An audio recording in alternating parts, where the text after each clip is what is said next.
Bonjour chers élèves, ravi de vous retrouver. Comme chez les animaux, les plantes à fleurs produisent ou bien fabriquent des gamètes, ça veut dire des cellules sexuelles, pour assurer leur reproduction sexuelle. À savoir, les plantes à fleurs sont adaptées à la vie fixée.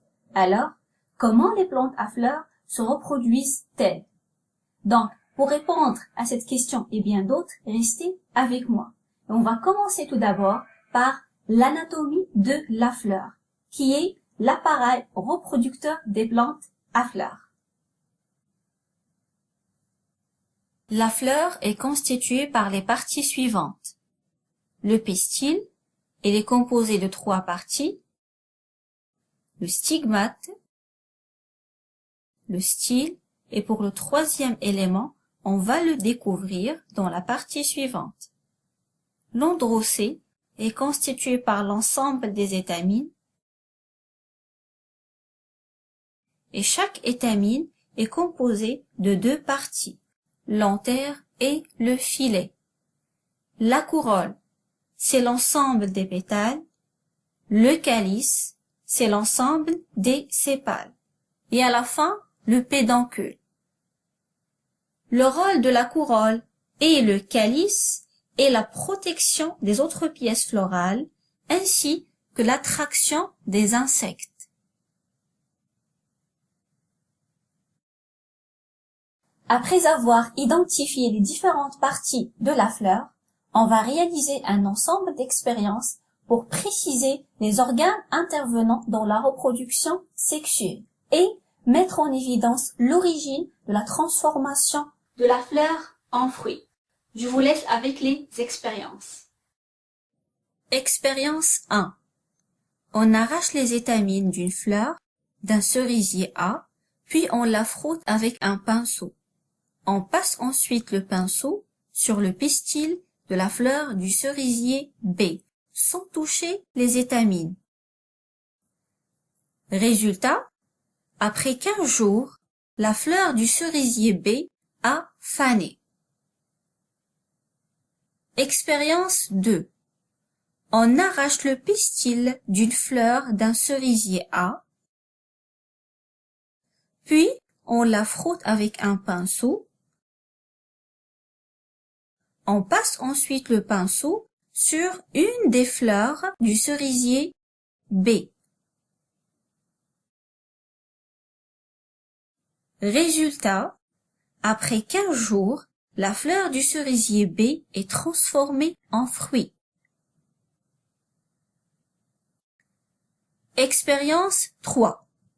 Avec un pinceau, on frotte une fleur du cerisier A, puis on passe le pinceau sur une fleur du cerisier B, dont on a arraché les étamines. Résultat, après 15 jours, la fleur du cerisier B est transformée en fruit.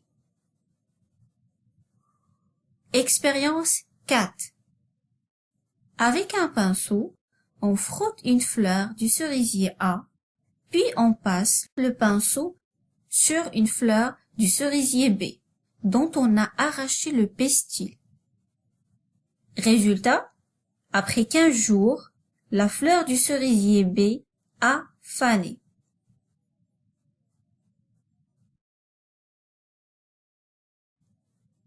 Expérience 5. Avec un pinceau, on frotte une fleur de poirier, puis on passe le pinceau sur une fleur de cerisier.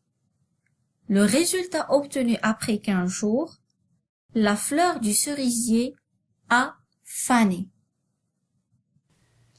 Interprétation des résultats des expériences 1 et 2. Alors, pour l'expérience 1, la fleur du cerisier B a fané. Pourquoi? Parce que le pinceau n'a pas transporté cette poudre jaune contenue dans les étamines de la fleur A, vu qu'on les a arrachées au début de l'expérience. Par contre, la fleur du cerisier B dans la deuxième expérience s'est transformée en fruit car le pinceau a pu transporter la poudre jaune de la fleur A à la fleur B. On passe maintenant à l'interprétation des résultats obtenus pour l'expérience 3 et 4. Pour l'expérience 3, la fleur du cerisier B s'est transformée en fruit malgré qu'on lui a arraché les étamines, car le frottement avec le pinceau a permis le transport de cette poudre jaune de la fleur A à la fleur B. Par contre, la fleur du cerisier B a fané dans l'expérience 4, car on lui a enlevé ou bien arraché le pistil qui va normalement recevoir cette poudre jaune au cours du frottement. Interprétation des résultats obtenus pour l'expérience numéro 5. Alors, la reproduction sexuée ne peut être possible qu'entre deux plantes de la même espèce. Exemple, fleur du cerisier A avec fleur du cerisier B. La conclusion qu'on peut tirer après l'interprétation des résultats obtenus des expériences est la suivante. La présence des étamines ainsi que les pistils est obligatoire pour que la fleur se transforme en fruit.